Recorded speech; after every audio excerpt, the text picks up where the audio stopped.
Claire's life seemed like a classic tale of resilience, a devoted wife, a 12-year marriage, and countless sacrifices for love.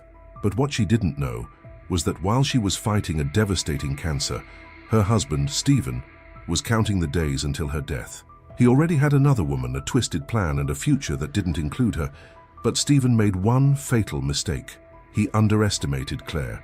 And when someone who has nothing left to lose decides to fight back, revenge becomes the most ruthless form of justice. The autumn sun cast long shadows across the tree-lined streets of Minneapolis as Claire Donovan hurried home from Jefferson High School, where she'd spent the last decade shaping young minds as an English teacher. Her arms were laden with essays to grade, a routine she'd grown accustomed to over the years. As she approached the modest two-story house she shared with her husband Stephen, a sense of unease settled in her stomach, a feeling that had become all too familiar lately. Claire paused at the front door, taking a deep breath before entering. The house was quiet, save for the distant hum of the furnace fighting off the encroaching chill of a Minnesota fall. She set her bag down and called out, "Stephen, I'm home." No response. She made her way to the kitchen, her footsteps echoing in the silence. A note on the refrigerator caught her eye. "Working late. Don't wait up. S." Claire sighed, a mixture of disappointment and relief washing over her. It seemed their paths were crossing less and less these days. She poured herself a glass of wine, a small indulgence to take the edge off, and settled at the dining room table to tackle the stack of papers. As she worked, her mind wandered to the early days of their relationship. She and Stephen had met at the University of Minnesota 12 years ago. Claire, a junior studying education, had quite literally bumped into Stephen outside the library. He'd been a sophomore then, bright-eyed and full of dreams about becoming an engineer. Their connection had been instant, a whirlwind romance that had swept them both off their feet. Those first few years had been tough, but wonderful. They'd scraped by on Claire's part-time job at a local bookstore and Stephen's work-study program. When Stephen's scholarship fell through, it was Claire who'd stepped up, taking on extra tutoring jobs to help pay his tuition. "We're in this together," she told him, squeezing his hand. "Your dreams are my dreams." And for a while it seemed like their shared sacrifice was paying off. Stephen graduated with honors, landing an entry-level position at a prestigious engineering firm in downtown Minneapolis. They'd married in a small ceremony at Lake Harriet, surrounded by friends and family, full of hope for the future they'd build together. Claire's fingers absently traced the rim of her wineglass as she remembered their wedding day. Stephen had looked at her with such adoration, such promise. Where had that look gone? A sharp pain in her lower back jolted Claire from her reverie. She winced, shifting in her chair. These aches had been happening more frequently lately, but she chalked it up to the stress of the new school year and the long hours spent hunched over her desk. As she returned to grading papers, Claire's mind drifted to the growing distance between her and Stephen. It had started subtly. Missed dinners, forgotten anniversaries, conversations that felt more like small talk than the deep, meaningful exchanges they used to have. At first, she'd attributed it to the demands of Stephen's job. He'd been putting in long hours, chasing that big promotion he'd been eyeing for the past year. But lately there was something else. A coldness in his eyes when he looked at her, a hesitation in his touch that hadn't been there before. Claire couldn't shake the feeling that something fundamental had shifted in their relationship, like a fault line, quietly splitting beneath the surface of their seemingly stable life. She remembered the night last week when she'd reached for him in bed, only to have him roll away, mumbling something about being tired. The rejection had stung more than she cared to admit. Claire shook her head, trying to dispel the doubts creeping into her mind. They were just going through a rough patch, that's all. 12 years of marriage were bound to have ups and downs. They'd weather this storm like they had all the others. As she finished grading the last essay, Claire noticed the time, past midnight, and still no sign of Stephen. She tidied up the dining room and headed upstairs, each step accompanied by a dull ache in her back. In the bathroom, Claire caught sight of herself in the mirror. At 38, she still turned heads, but tonight she looked tired, worn. Dark circles shadowed her eyes, and her skin seemed paler than usual. She leaned closer, examining her reflection. Had she lost weight? Her cheekbones seemed more pronounced, her collarbones more visible beneath her blouse. Shrugging off her concerns, Claire got ready for bed. As she changed into her pajamas, she couldn't help but notice how loose they felt. She made a mental note to start taking better care of herself, Maybe join that yoga class her colleague Sarah was always raving about. Sleep came fitfully that night, interrupted by strange dreams and the persistent ache in her back. When Claire woke the next morning, she felt as if she hadn't slept at all. Stephen's side of the bed was empty and cold. He must have come in late and left early again.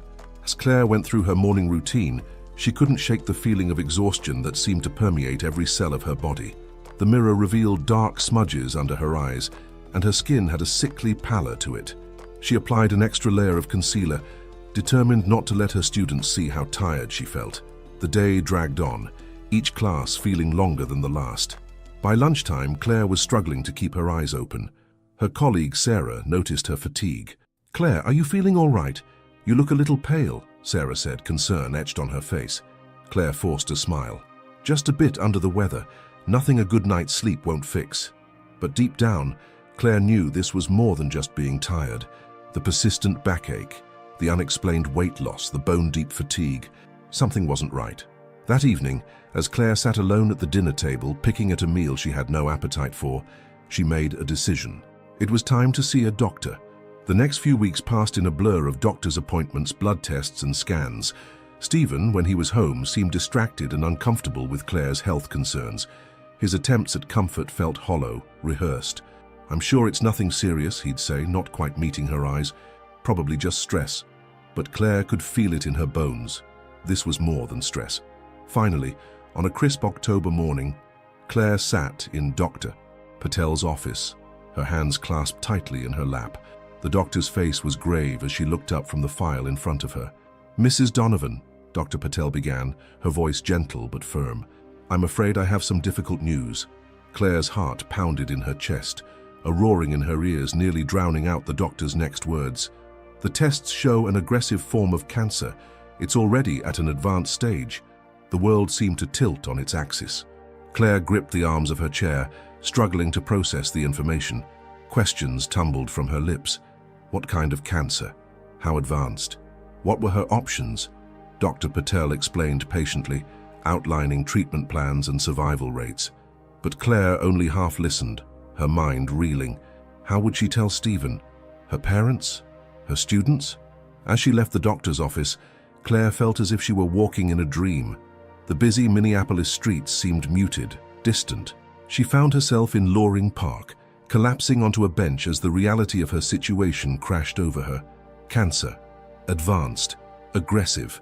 Tears streamed down her face as she sat there, surrounded by the vibrant colors of fall, life bursting all around her, while death whispered in her ear. Finally, as the sun began to set, painting the sky in hues of orange and pink, Claire stood. She took a deep breath, squaring her shoulders. She was a fighter, always had been. This was just another battle, albeit the biggest one of her life. With renewed determination, Claire began the walk home. She would beat this. She had to. There was still so much life to live, so many students to inspire, so many dreams to fulfill. As she approached her house, Claire saw Stephen's car in the driveway, her heart clenched. How would he react to the news? Would this bring them closer together or drive them further apart? With a trembling hand, Claire reached for the doorknob. Whatever happened next, one thing was certain. Nothing would ever be the same again. Claire's hand trembled as she turned the doorknob, the weight of her diagnosis pressing down on her shoulders. She stepped into the foyer, the familiar scent of home doing little to calm her racing heart. "Stephen?" she called out, her voice barely above a whisper. She found him in the living room, laptop perched on his knees, his face illuminated by the screen's blue glow. He looked up, his expression neutral. "Hey," he said, closing the laptop. "Where have you been?" Claire took a deep breath, steeling herself. I had a doctor's appointment." Stephen's brow furrowed. "Everything okay?" The concern in his voice almost broke her. Claire sank into the armchair across from him, her legs suddenly unable to support her weight. "No," she said softly. "No, it's not okay."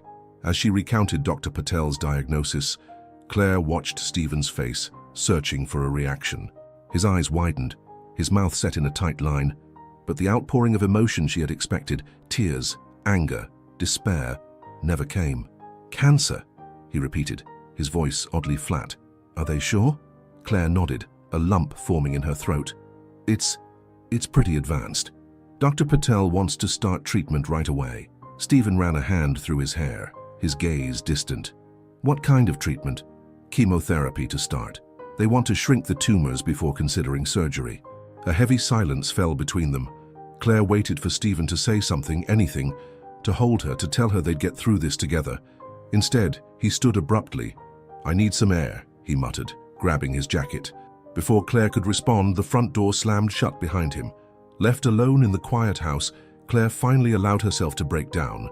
Sobs racked her body as the full reality of her situation crashed over her. She cried for the life she might lose, for the dreams that might go unfulfilled, and for the husband who couldn't seem to face this challenge with her.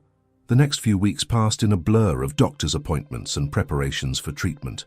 Claire took a leave of absence from teaching, her heart heavy as she said goodbye to her students. She tried to stay positive, to focus on the fight ahead, but Stephen's growing distance made it increasingly difficult. He attended her first chemotherapy session, sitting stiffly in the chair beside her as the drugs dripped into her veins. But his discomfort was palpable, his eyes darting around the room, never quite meeting hers. "You don't have to stay," Claire said softly, noticing his restlessness. "I know hospitals make you uncomfortable." Relief flashed across Stephen's face. "Are you sure? I can stick around if you need me." Claire forced a smile. "I'm sure. Go on, I'll be fine." As Stephen hurried out of the treatment room, Claire felt a pang of loneliness. She closed her eyes, trying to ignore the pitying looks from other patients and their loved ones. The effects of chemotherapy hit Claire hard. Her thick auburn hair began to fall out in clumps. Her skin took on a sickly pallor, and waves of nausea left her weak and miserable. Through it all, Stephen remained distant, spending more and more time at work or locked away in his home office. One evening, as Claire lay curled up on the bathroom floor after a particularly brutal round of vomiting, she heard Stephen's phone ping with a message. Curious, she dragged herself to her feet and made her way to the living room. Stephen was sprawled on the couch, fast asleep, his phone face down on the coffee table. The screen lit up again with another message. Claire hesitated, her hand hovering over the device. She had never been the type to invade her husband's privacy, but something, intuition perhaps, urged her to look. Before she could change her mind, Claire picked up the phone. The lock screen displayed a message preview. "Can't wait to see you tomorrow. Miss you answer N." Claire's breath caught in her throat. N. Who was N? And why were they missing her husband? She set the phone down, her mind racing. It could be innocent, she told herself. A colleague, maybe. But the knot in her stomach told her otherwise. Over the next few weeks, Claire found herself paying closer attention to Stephen's behavior. The late nights at work, the secretive phone calls, the way he angled his body away from her when texting. It all began to paint a picture she didn't want to see. One night, unable to sleep, Claire made her way downstairs for a glass of water. As she approached the living room, she heard Stephen's voice, low and intimate. "I miss you too," he was saying. "It's been tough, but we just need to hang in there a little longer." Claire froze, her heart pounding. She peered around the corner, seeing Stephen pacing by the window, phone pressed to his ear. I know," he continued. "It's not fair to you, but we can't. Not yet, there's too much at stake." A pause, then a soft chuckle that sent chills down Claire's spine. "You're amazing, you know that? I don't know what I'd do without you, Nora." Nora. The mysterious N had a name. Claire retreated silently to the bedroom, her mind reeling. The pieces were falling into place, forming a picture she had desperately tried to avoid seeing. Her husband, her partner of 12 years, was having an affair. The next morning, Claire woke to find Stephen already gone, a hastily scribbled note on his pillow. "Early meeting. Don't wait up tonight." As she sat on the edge of the bed, clutching the note, Claire felt something inside her harden. The sadness and confusion of the past weeks crystallized into a cold, sharp anger. She was fighting for her life, and her husband, the man who had vowed to stand by her in sickness and in health, was sneaking around with another woman. With trembling hands, Claire reached for her phone and dialed Sarah's number. "Hey," she said when her friend answered. "I need a favor. Can you come over?" An hour later, Sarah arrived, concern etched on her face. "Claire, what's going on? You sounded awful on the phone." Claire took a deep breath. "I think Stephen's cheating on me." Sarah's eyes widened. "What? Are you sure?" Claire recounted everything. The mysterious texts, the overheard phone call, Stephen's growing distance. As she spoke, she could see the anger building in her friend's eyes. "That bastard," Sarah hissed. "How dare he, while you're going through all this?" Claire nodded, feeling a strange calm settle over her. "I need to know for sure. I need proof." Sarah squeezed her hand. "What can I do?" "I need you to follow him," Claire said, her voice steady. "Find out where he goes, who he meets. Can you do that?" Sarah nodded without hesitation. "Consider it done. We'll get to the bottom of this, Claire, I promise." Over the next week, as Claire continued her grueling treatment schedule, Sarah became her eyes and ears. She reported Stephen's movements, the long lunches at upscale restaurants, the visits to a high-end apartment building downtown, the shopping trips to boutiques Claire had never set foot in. Each new piece of information was like a knife to Claire's heart. But it also fueled her determination. She was done being a victim of cancer, of Stephen's betrayal, of life's cruel twists. It was time to take control. One night, as Claire lay in bed pretending to sleep, she heard Stephen creep into the room. He changed quickly and slipped under the covers, careful not to disturb her. But instead of settling in beside her, he moved to the far edge of the bed, creating a chasm between them. Claire lay still, listening to Stephen's breathing even out as he drifted off to sleep. Once she was sure he was out, she carefully got up and made her way to his side of the bed. His phone lay on the nightstand, plugged in to charge. With a deep breath, Claire picked up the device. This was it, the moment of truth. She hesitated for a moment, her finger hovering over the power button. Did she really want to know? Could she handle the truth? But as she glanced back at Stephen's sleeping form, at the man who had once been her everything, Claire felt a surge of resolve. She deserved the truth. She deserved better than this. With a steady hand, Claire pressed the power button, watching as the screen came to life. It was time to uncover the full extent of Stephen's betrayal and to decide what she would do about it. As the phone's screen illuminated, Claire felt a mix of dread and determination course through her. She had come this far. There was no turning back now. Her fingers hovered over the device, poised to unlock the secrets that lay within. Just as she was about to swipe, a notification popped up on the screen. It was an email preview. Loan application, approval confirmation. Claire's brow furrowed. A loan. Stephen hadn't mentioned anything about needing a loan. Curiosity piqued. She tapped on the notification, grateful that Stephen had never been one for phone locks. The email opened, revealing a correspondence that made Claire's blood run cold. It was a confirmation for a substantial loan, nearly $500,000, taken out in both their names.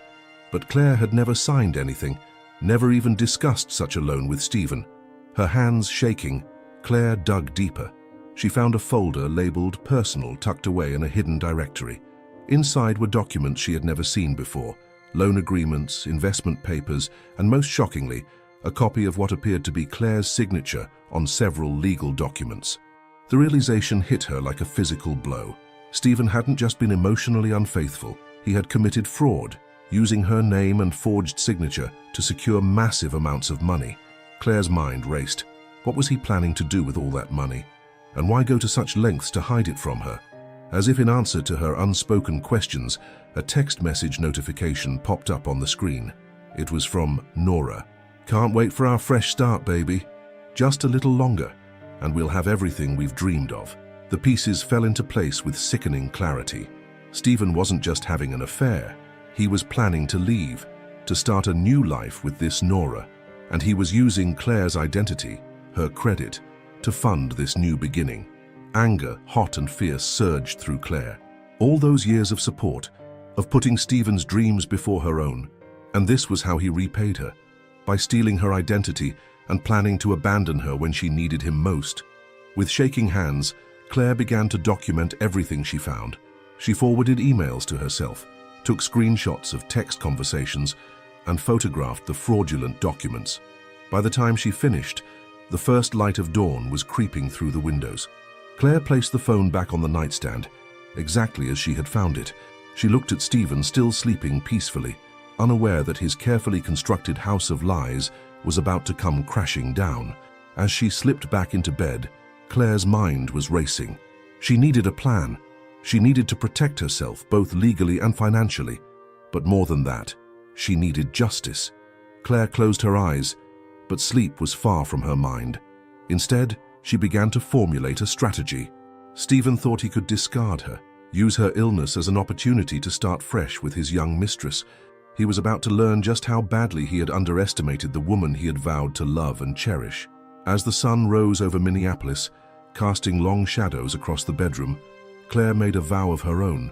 She would fight, not just against the cancer ravaging her body, but against the betrayal that threatened to destroy her life. Stephen and his mistress had no idea what was coming. With a grim smile, Claire turned to look at her sleeping husband one last time. Let him rest, she thought. He would need his strength for what was to come. The game was about to change, and Claire intended to emerge victorious, in more ways than one. The early morning sun filtered through the curtains, casting a pale glow across the bedroom. Claire lay still, her eyes fixed on the ceiling, her mind a tumultuous storm of emotions. The weight of her discoveries pressed down on her chest, making it hard to breathe. She turned her head slightly, watching Stephen's peaceful slumber, marveling at how someone could sleep so soundly with such betrayal on their conscience. As Stephen's alarm blared to life, Claire quickly closed her eyes, feigning sleep. She felt the bed shift as he rose, heard his footsteps padding across the room, the soft click of the bathroom door. She waited until the shower started before opening her eyes again, her resolve hardening with each passing moment.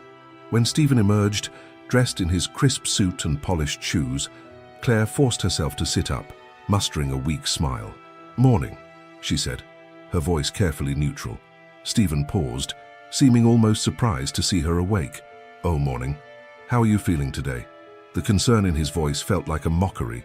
How dare he pretend to care when he was planning to leave her? "I'm okay," Claire lied. "Just a bit tired. Big day at work." Stephen nodded, adjusting his tie. "Yeah, important meeting with some investors. Might be late again tonight." Claire bit back a bitter laugh. "Of course. Well, good luck with your meeting." If Stephen noticed the edge in her voice, he didn't show it. He grabbed his briefcase and headed for the door, pausing only to say, "Take care. Call if you need anything." As the front door closed behind him, Claire let out a shaky breath.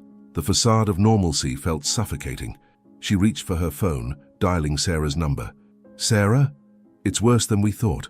Can you come over?" An hour later, Claire sat at her dining room table, a spread of documents before her. Sarah paced the room, her face a mask of fury as Claire recounted her discoveries. "That lying, cheating bastard!" Sarah exploded.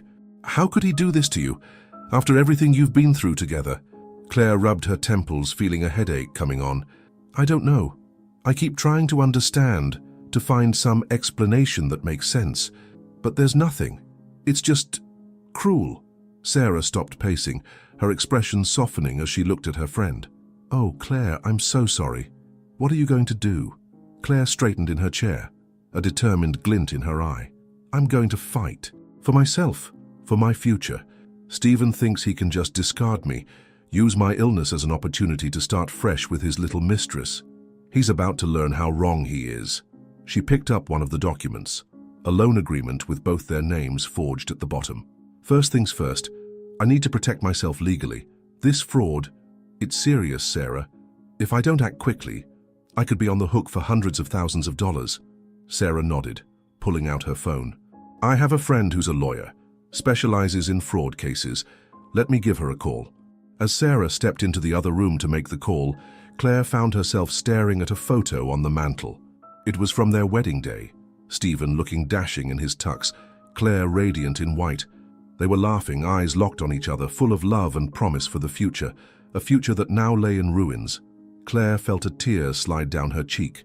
She brushed it away angrily. No more tears, she told herself. It was time for action. Sarah returned, a determined look on her face. "Okay, my friend Melissa can see you this afternoon. She says to bring all the documentation you have. Are you up for it?" Claire nodded, gathering the papers. "Absolutely, let's go." The law offices of Melissa Goldstein were sleek and modern, with a view of the Minneapolis skyline that would have been breathtaking under different circumstances. Melissa, a sharp-eyed woman in her 50s, listened intently as Claire laid out her story, occasionally jotting notes on a legal pad. When Claire finished, Melissa leaned back in her chair, her expression grave. "Mrs. Donovan, I won't sugarcoat this. What your husband has done is not only a betrayal of your marriage, but a serious criminal offense. Identity theft, fraud, forgery, the list goes on. The good news is, We have solid evidence. The bad news is we need to move quickly to protect you. Claire nodded, feeling a mix of relief and apprehension. What do we do first? Melissa outlined a plan of action, freezing joint accounts, securing Claire's personal assets, and gathering more evidence of Stephen's fraudulent activities. We'll also need to file a police report, Melissa added. Are you prepared for that? The thought of officially accusing Stephen of a crime made Claire's stomach churn, but she steeled herself. Yes, I'm ready. The next few days passed in a whirlwind of activity. Claire, with Sarah and Melissa's help, worked tirelessly to secure her finances and gather evidence. She opened new accounts in her name only, transferred what assets she could, and documented every piece of fraudulent activity she uncovered. All the while, Stephen remained oblivious. He continued his routine of late nights and vague excuses, never suspecting that his carefully constructed world was about to come crashing down. One evening, as Claire sat at her computer, combing through old emails for any additional evidence, a notification popped up. It was from an unfamiliar email address, but the subject line made her heart race. Thought you should know. With trembling fingers, Claire opened the email. Inside was a single line of text. Your husband is not who you think he is. Below was an attachment. Claire hesitated, her cursor hovering over the file. Did she really want to see what was inside? Could anything hurt more than what she already knew? Taking a deep breath, she clicked. The attachment opened to reveal a series of photos. Claire's hand flew to her mouth, stifling a gasp. There, in vivid color, was Stephen with a young woman. They were at a restaurant, their hands intertwined across the table. Another showed them entering a high-end apartment building, Stephen's arm around the woman's waist. The final photo made Claire's blood run cold. Stephen and the woman locked in a passionate embrace, oblivious to the world around them. Claire zoomed in on the woman's face, studying her features. She was beautiful, probably in her late 20s, with long blonde hair and a dazzling smile. This must be Nora, Claire thought bitterly. The other woman, the future Mrs. Stephen Donovan. As the initial shock wore off, Claire felt a new emotion rising within her. Rage. Pure, unadulterated fury at the injustice of it all. She had given Stephen everything. Her love, her support, her dreams. And this was how he repaid her. Claire's hands shook as she forwarded the email to Melissa, adding a short note. More evidence. What's our next move? Melissa's response came quickly. This is damning, Claire. I think it's time to confront Stephen, but we need to do it strategically. Come to my office first thing tomorrow. We'll plan our approach. Claire nodded to herself, a grim smile playing on her lips. Yes, it was time to confront Stephen. Time to show him that she wasn't the weak, dying woman he thought she was. Time to fight back. As if on cue, she heard the front door open. Stephen's voice called out, "Claire, you home?" Claire closed her laptop, schooling her features into a neutral expression. "In here," she called back. Stephen appeared in the doorway, looking tired but relaxed. "Hey," he said, loosening his tie. "How was your day?" Claire studied him, marveling at his ability to act so normal, so caring when he was living such a monumental lie. "Oh, you know," she said casually, "just the usual. How about you? Productive day?" Stephen nodded, not meeting her eyes. "Yeah, pretty good. Listen, I've got an early meeting tomorrow. I think I'll turn in early." "Of course," Claire said, her voice dripping with false sweetness. "You must be exhausted from all your hard work." If Stephen noticed the sarcasm in her tone, he didn't show it. He simply nodded, heading for the stairs. "Good night, Claire." "Good night, Stephen," Claire called after him. "Sleep well." As his footsteps faded, Claire allowed her mask to slip, her face contorted with a mix of pain and determination.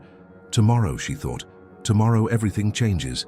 The next morning dawned bright and clear, a beautiful fall day in Minneapolis.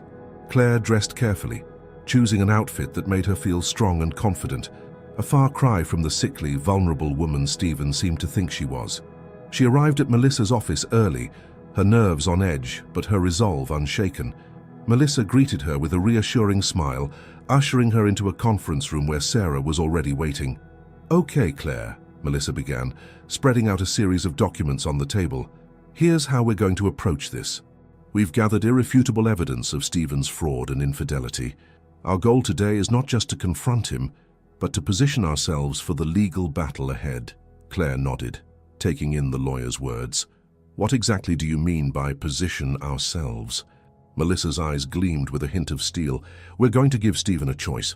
He can either agree to our terms, which include a full confession, financial restitution, and a divorce settlement heavily in your favor, or we take this to court. And believe me, with the evidence we have, he does not want this to go to court." Sarah reached out, squeezing Claire's hand. "You've got this, Claire. We're right here with you." Claire took a deep breath, feeling a surge of gratitude for these women who had become her pillars of strength. "Okay," she said, her voice steady. "Let's do this." They spent the next hour going over the plan, rehearsing what Claire would say, anticipating Stephen's possible reactions. By the time they finished, Claire felt ready, nervous but ready. As they prepared to leave, Melissa's phone buzzed. She glanced at it, her eyebrows raising. "Well, this is interesting," she said, showing the screen to Claire. It was an email from the anonymous sender who had provided the photos of Stephen and Nora. This time there was no attachment, just a short message. "He's planning to leave the country next week. Act fast." Claire felt a chill run down her spine. So Stephen was planning to run, to abandon her completely, leaving her to deal with the aftermath of his crimes alone. "Change of plans," Melissa said, her voice sharp. "We need to move now. Sarah, can you get in touch with the police contact I gave you? We may need backup." Sarah nodded, already dialing. Claire stood, smoothing down her outfit, feeling a strange calm settle over her. This was it, the moment of truth. "Ready?" Melissa asked, gathering her files. Claire nodded, her jaw set in determination. More than ready. It's time Stephen learned that he messed with the wrong woman. As they left the office, Claire felt a mixture of emotions swirling within her. Anger, hurt, fear, but above all, a fierce determination. Stephen had underestimated her, had thought he could discard her like yesterday's trash. He was about to learn just how wrong he was.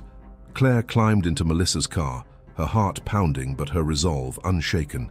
As they pulled away from the curb, heading towards the confrontation that would change everything, Claire allowed herself a small, grim smile. Let Stephen think he had the upper hand. Let him believe she was weak, defeated. He was in for one hell of a surprise. The drive to the Donovan residence felt both interminable and far too short. Claire watched the familiar streets of Minneapolis roll by, each turn bringing her closer to the moment that would define her future. Melissa drove in focused silence, occasionally glancing at Claire with a mix of concern and admiration. As they pulled up to the house, Claire spotted Stephen's car in the driveway. So he was home. Good. "Remember," Melissa said, turning to face Claire, "stay calm. Don't let him provoke you into saying anything that could be used against you later. We have the upper hand here." Claire nodded, taking a deep breath. "I'm ready." They approached the front door, and Claire used her key to enter. The house was quiet, but she could hear the faint sound of Stephen's voice coming from his home office. Claire and Melissa exchanged a look. Quietly, they made their way down the hallway, Claire's heart pounding so loudly she was sure Stephen would hear it. As they neared the office, Stephen's words became clearer. He was on the phone, his voice low and intimate. "Just a little longer, baby. I promise we'll be together soon. No, she doesn't suspect a thing. You know how she is. Too trusting for her own good." Claire felt a white-hot flash of anger. How dare he? How dare he speak about her that way, to the woman he was betraying her with? Before Melissa could stop her, Claire pushed open the office door. Stephen spun around, his face draining of color as he saw Claire and Melissa standing in the doorway. I'll call you back," he stammered into the phone before hanging up. For a moment the room was silent, the tension palpable. Stephen's eyes darted between Claire and Melissa, a mix of confusion and fear on his face. "Claire," he said, attempting a smile that came out more like a grimace. "What's going on? Who's this?" Claire stepped forward, her voice steady despite the turmoil inside her. "This is Melissa Goldstein, my lawyer." Stephen's facade cracked, panic flashing in his eyes. "Lawyer, what are you talking about? Why do you need a lawyer?" Claire laughed, a harsh, bitter sound that seemed to surprise even her. "Oh, Stephen, did you really think I wouldn't find out? About Nora? About the fraud? About your plans to leave me high and dry while I fight for my life?" Stephen's face went through a rapid series of emotions: shock, guilt, anger, and finally, a cold calculation that made Claire's skin crawl. "I don't know what you're talking about," he said, his voice carefully controlled. "You're not well, Claire. The stress of your treatment must be—" "Don't you dare!" Claire interrupted, her voice trembling with fury. Don't you dare try to gaslight me, Stephen. I know everything. The affair, the loans you took out in my name, the plans to leave the country. Did you think I was too weak, too stupid to figure it out? Stephen's eyes narrowed, his posture shifting from defensive to aggressive. You've been going through my thing, spying on me, that's... Melissa stepped forward, her professional demeanor a stark contrast to the emotional charge in the room. Mr. Donovan, I suggest you choose your next words very carefully. We have irrefutable evidence of your fraudulent activities and your infidelity. The police have been notified, and they're on their way. Your best course of action right now is to cooperate fully. Stephen's face paled further, his eyes darting to the door as if contemplating making a run for it. But Claire wasn't finished. How could you, Stephen? She asked, her voice breaking slightly. After everything we've been through together. I supported you, believed in you, put your dreams before my own, and this is how you repay me? By stealing from me? By planning to abandon me when I need you most? For a moment, Stephen's mask slipped, and Claire saw a flicker of the man she had fallen in love with all those years ago. Guilt, shame, and regret flashed across his face. Claire, he began, but seemed unable to find the words. Claire shook her head, cutting him off. Save it, Stephen. I don't want to hear your excuses or your apologies. They mean nothing now. She turned to Melissa, her voice steady once more. What are our options? Melissa stepped forward, all business. Mr. Donovan, here's the situation. We have enough evidence to ensure you'll be spending a significant amount of time in federal prison for fraud and identity theft. However, we're prepared to offer you a deal. Stephen's eyes widened, a mix of fear and hope on his face. What kind of deal? Full confession, financial restitution, a divorce settlement heavily in Claire's favor. In return, we may be able to negotiate with the prosecutor for a reduced sentence. Stephen sank into his chair, the full weight of his actions seemingly hitting him all at once. And if I refuse? Claire stepped forward, her voice cold. Then I'll see you in court, Stephen, and I promise you, I will fight with everything I have to see you pay for what you've done. The room fell silent, the tension thick enough to cut with a knife. Stephen looked from Claire to Melissa and back again, the reality of his situation clearly sinking in. Just then, the sound of sirens filled the air, growing louder as they approached the house. Stephen's face drained of color, his eyes widening in panic. Those would be the police, Melissa said calmly. Mr. Donovan, I suggest you make your decision quickly. Cooperate now or face the full consequences of your actions. Stephen slumped in his chair, the fight seeming to drain out of him. He looked at Claire, his eyes filled with a mixture of regret and resignation. I never meant for it to go this far, he said softly. Claire felt a surge of anger at his words. Didn't mean for it to go this far. What exactly did you mean, Stephen? To just abandon your sick wife? To steal her identity and leave her with nothing? Before Stephen could respond, there was a loud knock at the front door. Police, open up! Melissa moved towards the door. I'll let them in. Claire, stay here with your husband. Make sure he doesn't try anything foolish. As Melissa left the room, Claire and Stephen were left alone, the weight of years of betrayal hanging between them. Claire studied the man she had once loved more than anything in the world, trying to reconcile the Stephen she knew with the one who had been capable of such cruelty. Why, Stephen? She asked, her voice barely above a whisper. Just why? Stephen ran a hand through his hair, looking suddenly old and defeated. I don't know, Claire. I got scared. When you got sick, I couldn't handle it. And then Nora came along, and suddenly there was this opportunity for a fresh start, and You just decided to throw away 12 years of marriage, Claire finished for him, to betray me in the worst possible way. Stephen nodded, unable to meet her eyes. I'm sorry, Claire. I know it doesn't mean much now, but I'm truly sorry. The sound of footsteps approaching cut off any further conversation. Melissa entered the room, followed by 2 police officers. Mr. Stephen Donovan, one of the officers asked. Stephen nodded, his shoulders slumping in defeat. You're under arrest for fraud and identity theft. You have the right to remain silent. Anything you say can and will be used against you in a court of law. As the officer continued reading Stephen his rights, Claire watched with a mixture of sadness and relief. This was it. The end of her marriage, the end of the life she had known for so long. But as she watched the police lead Stephen away in handcuffs, Claire felt something else stirring within her, a sense of strength, of liberation. Stephen had betrayed her, had tried to destroy her, but she had fought back. She had survived. Melissa placed a gentle hand on Claire's shoulder. How you did it, Claire, it's over. Claire nodded, taking a deep breath. "No," she said, her voice steady and determined. "It's not over, it's just beginning." As the police car drove away, its sirens silent now, Claire stood in the doorway of the home she had shared with Stephen. She thought about the battle still ahead, her fight against cancer, the legal proceedings, rebuilding her life. But for the first time in months, she felt a glimmer of hope. Stephen had underestimated her, had thought her too weak to fight back. He had been wrong. Claire was stronger than he knew, stronger than she herself had realized, and she was ready to face whatever came next. With a final look at the life she was leaving behind, Claire closed the door. It was time to start anew, to focus on her health, her healing, and her future. A future that, for the first time in a long time, held the promise of something better. As she turned away from the house, Claire felt a weight lift from her shoulders. The road ahead would be challenging, but she was ready. Ready to fight, ready to live, ready to prove to the world and to herself just how resilient she truly was. The confrontation with Stephen marked a turning point in Claire's life. It was the moment she reclaimed her power, the moment she decided that neither cancer nor betrayal would define her future. As she walked away from the house that had once been her home, Claire felt a strange mix of emotions: sadness for what she had lost, anger at Stephen's betrayal, but also a growing sense of excitement for what lay ahead. The coming days and weeks would be filled with challenges, but Claire was prepared to face them head-on. She had a team of supporters, Sarah, Melissa, her doctors, and a newfound determination that burned brighter than ever before. As the sun began to set over Minneapolis, casting long shadows across the neighborhood, Claire took a deep breath of the crisp autumn air. For the first time in months, she felt truly alive. The future was uncertain, but one thing was clear.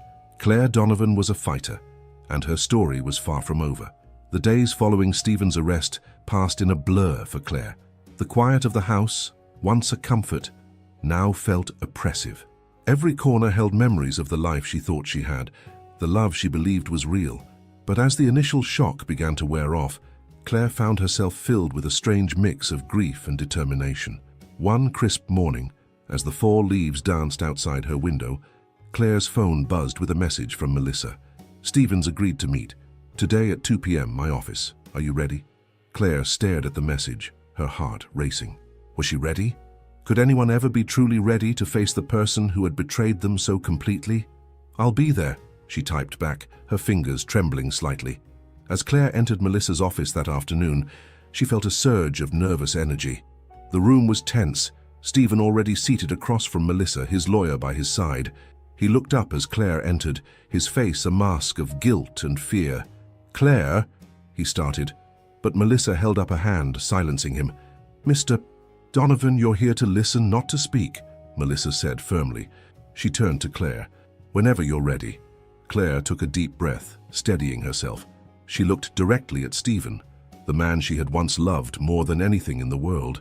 "I've spent days trying to understand, Stephen, trying to figure out how the man I married, the man I supported through thick and thin, could do this to me. But I realize now that it doesn't matter. Your reasons, your excuses, they're meaningless." Stephen flinched at her words, but Claire pressed on. "You didn't just betray our marriage. You betrayed every moment we shared, every sacrifice I made for you. You stole from me, lied to me, and planned to abandon me when I needed you most. And for what? A younger woman? A fresh start?" Claire's voice cracked slightly, but she steeled herself, drawing strength from the anger that had been building within her. "Well, congratulations, Stephen. You've got your fresh start, but it's not the one you planned. You're going to face the consequences of your actions. Every single one." Melissa took over, laying out the terms of their agreement. Stephen would plead guilty to the fraud charges, avoiding a lengthy trial but ensuring a significant prison sentence. He would forfeit all rights to their shared assets and pay substantial restitution. As Melissa spoke, Claire watched Stephen's face. She saw the moment reality truly hit him, saw the dawning horror as he realized the full extent of what he had lost. When Melissa finished, the room fell silent. All eyes turned to Stephen. "Do you understand and agree to these terms, Mr. Donovan?" Melissa asked. Stephen looked at Claire one last time, his eyes pleading, but Claire's gaze remained steady, unyielding. Finally, Stephen nodded. "Yes," he said, his voice barely above a whisper. "I agree." As they left the office, Claire felt a weight lift from her shoulders. It wasn't over. There were still legal proceedings to come, financial matters to sort out, but she had faced her betrayer, had looked him in the eye, and refused to be a victim. The following weeks were a whirlwind of activity. Claire worked closely with Melissa to untangle the web of financial deceit Stephen had woven. It was a daunting task, but with each document signed, each account reclaimed, Claire felt a growing sense of empowerment. One afternoon, as they pored over bank statements, Melissa looked up at Claire with admiration. "You know, Claire, I've seen a lot of people go through similar situations, but I've rarely seen someone handle it with as much grace and strength as you have." Claire smiled, a genuine smile that reached her eyes for the first time in months. "I don't always feel strong," she admitted, "but I refuse to let Stephen's actions define me. I'm more than what he did to me." As Claire focused on rebuilding her life, she found an unexpected ally in her battle against cancer. Dr. Patel called her in for an appointment, excitement evident in her voice. "Claire, I have some potentially great news," Dr. Patel said as Claire settled into the chair across from her. "There's a new experimental treatment that I think you might be a perfect candidate for." Claire listened intently as Dr. Patel explained the treatment, a combination of immunotherapy and targeted gene therapy that had shown promising results in early trials. "It's not without risks," Dr. Patel cautioned, "and there's no guarantee it will work, but given the aggressive nature of your cancer, I believe it's worth considering." Claire thought about it. A year ago, she might have hesitated, might have looked to Stephen for guidance, but now she felt a surge of determination. This was her life, her battle to fight. "Let's do it," she said firmly. "I'm ready to fight this with everything I've got." The treatment was grueling. There were days when Claire could barely get out of bed, her body racked with pain and nausea. But she persevered, drawing strength from the support of Sarah, who was by her side through every appointment, every setback. And slowly, almost imperceptibly at first, things began to change. The constant fatigue that had plagued her began to lift. Her appetite returned, and at her next scan, Dr. Patel's face lit up with cautious optimism. "The tumors have shrunk, Claire," she said, her voice filled with excitement. "It's still early and we have a long way to go, but this is incredibly promising." Claire felt a surge of hope, a feeling she had almost forgotten. As she left the hospital that day, she paused, looking up at the clear blue sky. For the first time in a long time, she felt truly alive. That evening, as Claire sat on her porch, watching the sunset paint the Minneapolis skyline in hues of orange and pink, she reflected on the journey of the past few months. She had lost so much, her marriage, her sense of security, her health, but she had also gained something invaluable, a deeper understanding of her own strength, her resilience. Her phone buzzed with a message from Sarah. "Dinner tomorrow to celebrate the good news? The whole gang wants to toast to your badassery." Claire smiled, feeling a warmth spread through her chest. She had lost a husband, but she had gained a family, friends who had stood by her through the darkest times, who had believed in her when she struggled to believe in herself. As she typed out a reply, Claire felt a sense of anticipation for what the future might hold.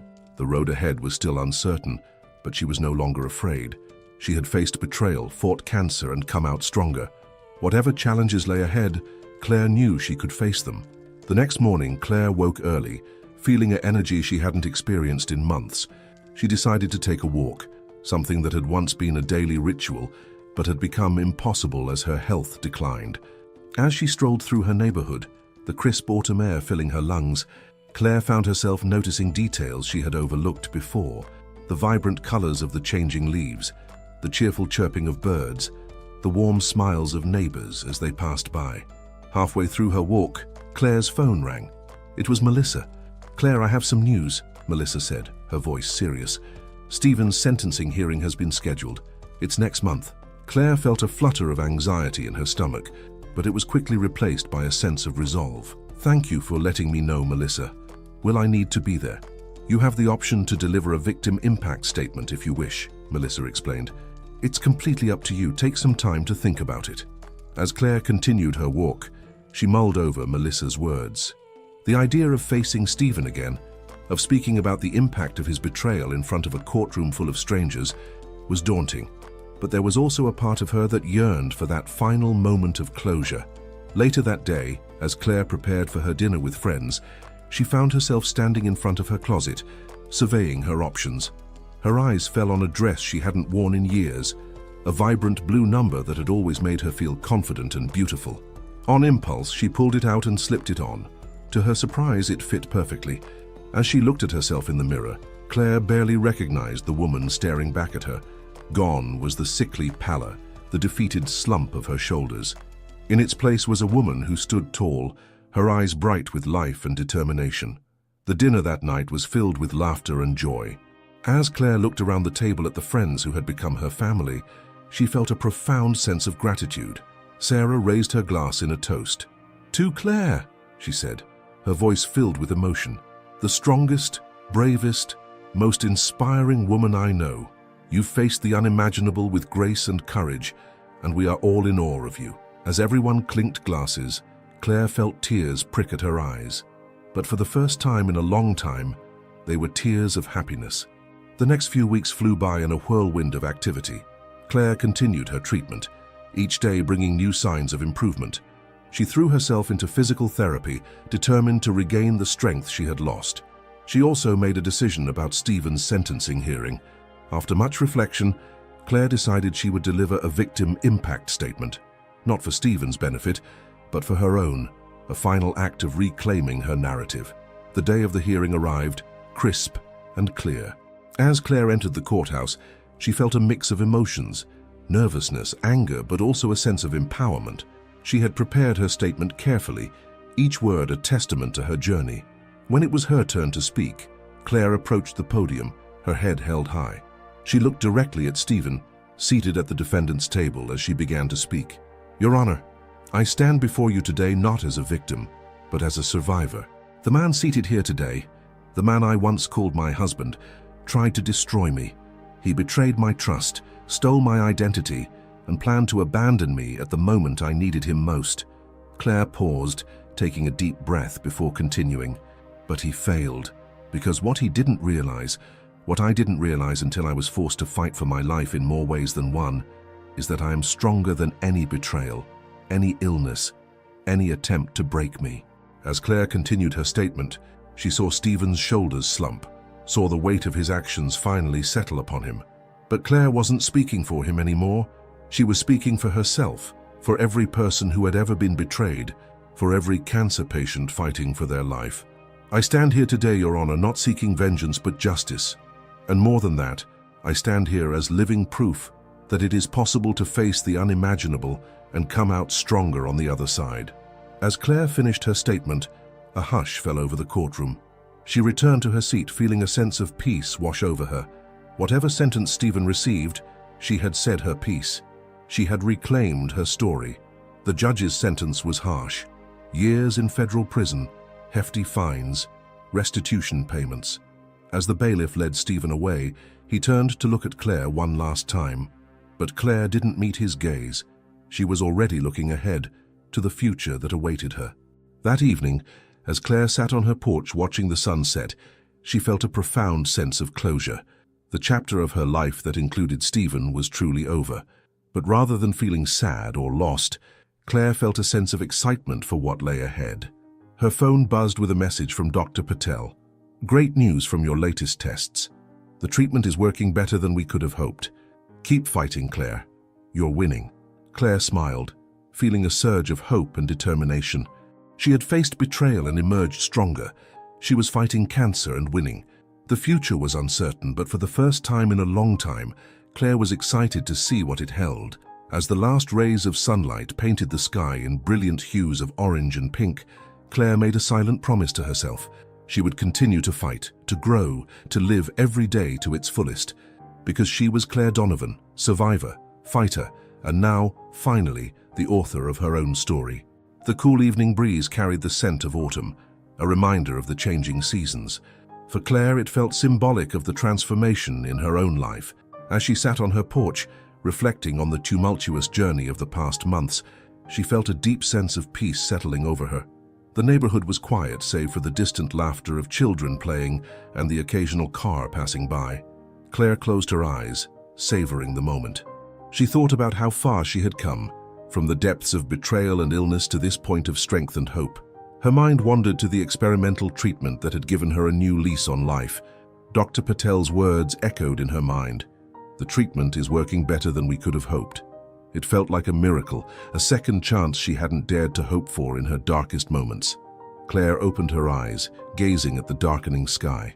Stars were beginning to appear, twinkling faintly against the twilight. She remembered nights spent stargazing with Stephen in the early years of their marriage, dreaming of the future they would build together. The memory no longer brought pain, only a bittersweet acknowledgement of a chapter closed. Her phone buzzed, breaking the silence. It was a message from Sarah. "Just checking in. How are you feeling after today?" Claire smiled, typing out a response. "I'm good. Really good. For the first time in a long time, I feel quite free." As she hit send, Claire realized the truth in her words. She was free. Free from the weight of Stephen's betrayal, free from the fear that had gripped her since her diagnosis. She wasn't naive enough to think that all her troubles were over, but she felt equipped to face whatever challenges lay ahead. Standing up, Claire stretched, feeling the pleasant ache in her muscles from her morning walk. Her body was growing stronger every day, a physical manifestation of her inner resilience. She made her way inside, the house no longer feeling empty, but full of possibilities. In the kitchen, Claire poured herself a glass of herbal tea, a new habit she'd picked up during her treatment. As she waited for it to cool, she found herself drawn to the refrigerator, where a calendar hung. She'd been marking off her treatment days, a visual representation of her fight against cancer. With a steady hand, Claire drew a bold red circle around a date 2 weeks from now. Her next scan, the one that could potentially confirm the success of her treatment. She felt a flutter of nervous excitement in her stomach, but it was tempered by a newfound confidence. Whatever the results, she would face them head-on. As she sipped her tea, Claire's gaze fell on a stack of papers on the counter, brochures for various support groups and counseling services. Melissa had provided them, gently suggesting that Claire might find them helpful in processing everything she'd been through. Claire picked up one of the brochures, a support group for cancer survivors. She'd been hesitant about the idea of group therapy, but now, feeling stronger and more self-assured, she felt ready to take that step. Perhaps sharing her story could help others find the strength she had discovered within herself. With a decisive nod, Claire pulled out her phone and dialed the number on the brochure. As she waited for someone to answer, she felt a surge of anticipation. This was another step forward, another way of reclaiming her life and turning her painful experiences into something positive. After making arrangements to attend the next support group meeting, Claire felt a renewed sense of purpose. Her journey wasn't just about surviving anymore. It was about thriving, about using her experiences to help others who might be facing similar challenges. As the evening wore on, Claire found herself drawn to her home office, a room she had avoided since discovering Stephen's betrayal. It was time to reclaim this space, to transform it from a place of painful memories into a symbol of her new beginning. She spent the next few hours reorganizing, clearing out old papers and rearranging furniture. As she worked, she felt as though she was clearing out the last vestiges of her old life, making room for new dreams and aspirations. By the time she finished, the room was transformed. Gone were the reminders of Stephen and the life they had shared. In their place were vision boards filled with inspirational quotes and images of places she hoped to visit, books on topics she'd always wanted to explore, and a new, sleek laptop, a gift to herself, a tool for the future she was determined to build. Exhausted but satisfied, Claire sank into the comfortable armchair she'd moved into the corner of the office. She pulled out a notebook, another new purchase, and began to write. At first, the words came slowly, hesitantly, but soon they were flowing freely as Claire poured out her thoughts, her fears, her hopes for the future. As she wrote, Claire felt a weight lifting from her shoulders. She was no longer the woman who had been betrayed, who had felt her life slipping away in the face of a devastating diagnosis. She was Claire Donovan, survivor, fighter, and now author of her own story. The clock on the wall chimed midnight, startling Claire from her writing. She looked down at the pages filled with her neat handwriting, a roadmap of her journey and her dreams for the future. Something stirred within her, a spark of inspiration, a new purpose taking shape. As she closed the notebook, Claire made a decision. She would turn her experiences into something meaningful, something that could help others facing similar struggles. Perhaps a book, or a blog, or even speaking engagements. The details were hazy, but the desire to make a difference burned bright. With a yawn, Claire realized how late it had gotten. As she prepared for bed, she caught her reflection in the bathroom mirror. The woman looking back at her was different from the one she'd seen just months ago. Her eyes were brighter, her posture straighter, her whole demeanor radiating a quiet strength. As she slipped under the covers, Claire felt a sense of anticipation for what the next day might bring. For the first time in a long time, she was looking forward to the future, eager to see what opportunities and challenges it might hold. Just as she was drifting off to sleep, her phone buzzed with a text message. It was from Dr. Patel. "Claire, I've been reviewing your latest test results. The progress is remarkable. If you're feeling up to it, I'd like to move your next scan up. The sooner we confirm the treatment's success, the sooner we can adjust your care plan. Let me know if you're available tomorrow afternoon." Claire's heart raced as she read the message. Could it be possible? Was she really beating this thing? With shaking hands, she typed out a reply. "I'll be there. Thank you, Dr. Patel." As she set her phone down, Claire felt a mix of excitement and nervousness wash over her. Tomorrow could be the day that changed everything, but whatever the results, she knew she was ready to face them. Claire closed her eyes, a small smile playing on her lips. As sleep began to claim her, she held on to that feeling of hope, letting it carry her into dreams of a future bright with possibility. The first light of dawn was just beginning to creep through the curtains when Claire awoke the next morning. Despite the early hour, she felt refreshed and energized, the anticipation of the day ahead driving away any lingering drowsiness. As she went through her morning routine, Claire found herself humming softly, a habit she had all but forgotten in the dark days following her diagnosis and Stephen's betrayal. It was a simple tune, one her grandmother used to sing, and it filled her with a sense of warmth and nostalgia. After a light breakfast, her appetite had been steadily improving. Claire decided to go for a walk before her appointment with Dr. Patel. The neighborhood was quiet at this hour, the streets bathed in the soft, golden light of early morning. As she walked, Claire allowed her mind to wander, thinking about the potential outcomes of today's scan. She knew better than to get her hopes up too high, but she couldn't help feeling a sense of optimism. Regardless of the results, she was proud of how far she had come, both in her fight against cancer and in reclaiming her life after Stephen's betrayal. Returning home, Claire took her time getting ready for the appointment. She chose an outfit that made her feel confident and strong, a far cry from the baggy, comfortable clothes she had relied on during the worst of her treatment. As she was about to leave, Claire paused in front of the mirror in her entryway. She took a deep breath, meeting her own gaze.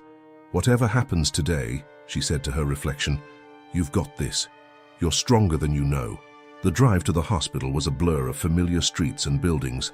Claire found herself gripping the steering wheel tightly, her knuckles white with tension. She forced herself to relax, focusing on her breathing the way she had learned in her meditation classes. In the hospital parking lot, Claire sat in her car for a moment, gathering her thoughts. Her phone buzzed with messages of support from Sarah and her other friends. Their words brought a smile to her face and gave her the final push she needed to face whatever news awaited her. The hospital corridors seemed endless as Claire made her way to Dr. Patel's office. The smell of disinfectant, once so oppressive, now barely registered. This place, which had been the site of so much fear and pain, had also become a place of hope and healing. Dr. Patel greeted Claire with a warm smile, her eyes twinkling with barely contained excitement. "Claire, thank you for coming in on such short notice. How are you feeling?" "Nervous," Claire admitted with a small laugh, "but ready. Whatever the results, I'm ready." Dr. Patel nodded approvingly. "That's the attitude that's gotten you this far. Now, let's take a look at these scans, shall we?" As Dr. Patel pulled up the images on her computer screen, Claire held her breath. She'd seen enough of these scans over the past months to have a general idea of what she was looking at, but the medical details were still beyond her comprehension. Dr. Patel studied the images intently, her expression unreadable. The silence in the room was deafening, broken only by the soft hum of the computer and the pounding of Claire's heart in her ears. Finally, Dr. Patel turned to Claire, a broad smile breaking across her face. "Claire, I don't want to overstate things, but these results are nothing short of remarkable." Claire leaned forward, her eyes wide. "What do you mean?" "The tumors have shrunk significantly. In fact, in some areas, they've disappeared entirely. Claire, You're responding to the treatment better than we could have ever hoped." The words washed over Claire like a wave, leaving her breathless. Are you saying I'm in remission?" Dr. Patel held up a cautioning hand. "It's too early to use that word officially. We'll need to continue monitoring you closely. But Claire, this is the best possible news we could have hoped for at this stage. The treatment is working, and your body is fighting back with everything it's got." Tears sprang to Claire's eyes, a mix of relief, joy, and overwhelming emotion. "I can't believe it," she whispered. Dr. Patel reached out, squeezing Claire's hand. "Believe it. You've fought so hard for this, Claire. You should be incredibly proud of yourself." As the full impact of Dr. Patel's words sank in, Claire felt a surge of emotions she couldn't quite name. It was as if a weight she had been carrying for so long was finally beginning to lift. "What happens now?" Claire asked, her voice trembling slightly. "We'll continue with the current treatment plan for now," Dr. Patel explained. "We'll do more frequent scans to monitor your progress closely. If things continue this way, we may be able to start discussing long-term remission strategies sooner than we had hoped." As Claire left the hospital, she felt as though she were walking on air. The world around her seemed brighter somehow, more vivid. She pulled out her phone, her fingers shaking slightly as she dialed Sarah's number. "Sarah, it's me. I have news. Good news. Can you meet me?" An hour later, Claire sat across from Sarah in their favorite cafe, recounting Dr. Patel's words. Sarah listened intently, tears glistening in her eyes. "Oh, Claire," Sarah said, reaching across the table to grasp her friend's hands. "I'm so happy for you. You deserve this. After everything you've been through, you deserve this moment." As they talked, Claire felt a sense of possibility unfurling within her. For the first time in a long time, she allowed herself to think about the future, not just in terms of survival, but in terms of living, truly living. "You know," Claire said, a thoughtful expression on her face, "I've been thinking. All of this, the cancer, Stephen's betrayal, it's changed me. And I think maybe I want to do something with that, to help other people who are going through similar things." Sarah nodded encouragingly. "I think that's a wonderful idea. You have so much strength, so much wisdom to share." As they continued to talk, making plans and dreaming of the future, Claire felt a sense of peace settle over her. The road ahead was still long, still uncertain in many ways, but she was ready for it, ready to face whatever came next with the same strength and resilience that had brought her this far. As the afternoon sun streamed through the cafe window, Claire raised her cup in a small toast. "To new beginnings," she said softly. Sarah clinked her cup against Claire's. "To new beginnings," she echoed. "And to you, Claire, the strongest person I know." Claire smiled, feeling a warmth that had nothing to do with the tea she was drinking. She had faced the darkest moments of her life and emerged stronger. Now, with her health improving and a new purpose taking shape, she was ready to embrace whatever the future might hold. As they left the cafe, stepping out into the crisp autumn air, Claire took a deep breath. The world seemed full of possibilities, and for the first time in a long time, she felt truly, vibrantly alive. As Claire's life began to take a turn for the better, Stephen Donovan's world was crumbling around him. The day of his sentencing had marked the beginning of a downward spiral that seemed to have no bottom. The courtroom had been packed, the air thick with tension as the judge delivered his verdict. Stephen sat rigidly in his chair, his once impeccable suit now hanging loosely on his frame, his eyes sunken and haunted. "Mr. Donovan," the judge began, his voice stern and unyielding, "the crimes you have committed are not only a betrayal of the law, but a betrayal of the most fundamental human bonds. You have broken the trust of the woman who stood by you, who supported you through thick and thin. You have abused your position and stolen not just money, but hope and security from the person who should have been able to rely on you the most." Stephen's lawyer placed a hand on his arm, a gesture meant to be comforting but which Stephen barely registered. His eyes were fixed on a point in the distance, his mind struggling to comprehend how he had ended up here. "Taking into account the severity of your crimes, the premeditated nature of your actions, and the devastating impact on the victim, I hereby sentence you to 8 years in federal prison, followed by 5 years of supervised release." The gavel's bang echoed through the courtroom, sealing Stephen's fate. As the bailiff approached to lead him away, Stephen's eyes frantically scanned the courtroom, landing finally on Claire. She sat in the back, her face a mask of calm determination.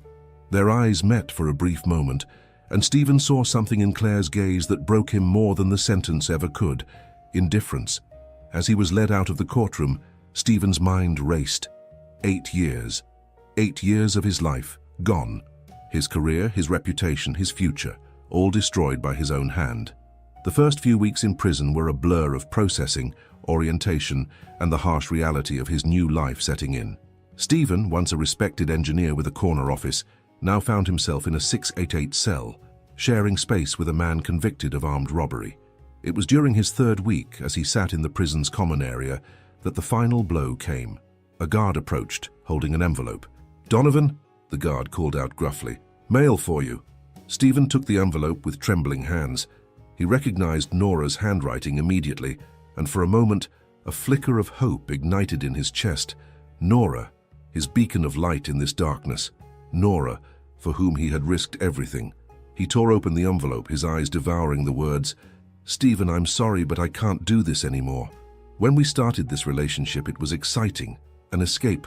You promised me a future, a life of luxury and freedom. But now all I see is a man who betrayed his wife, who stole and lied.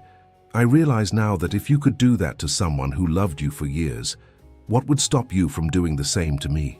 I've met someone else, someone who doesn't come with all this baggage, all this guilt. I hope you can understand. Please don't try to contact me again. Goodbye, Stephen." Nora. The letter slipped from Stephen's numb fingers, floating to the floor like a dead leaf.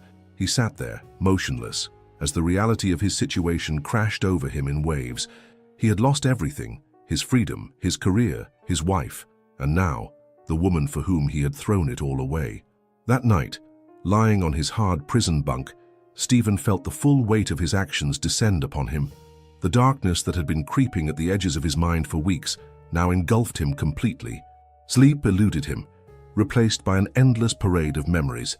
Claire's face when she confronted him with his betrayal, the look of disgust in his colleague's eyes as he was led out of the office in handcuffs, Nora's words of rejection echoing in his head.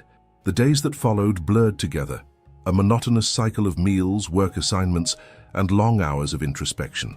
Stephen found himself replaying every decision, every moment that had led him to this point. The first time he had lied to Claire about working late when he was really meeting Nora, the rush of excitement he had felt when he first transferred money from their joint account to his secret one, the way he had justified every betrayal, every theft, by telling himself that he deserved more, that Claire was holding him back.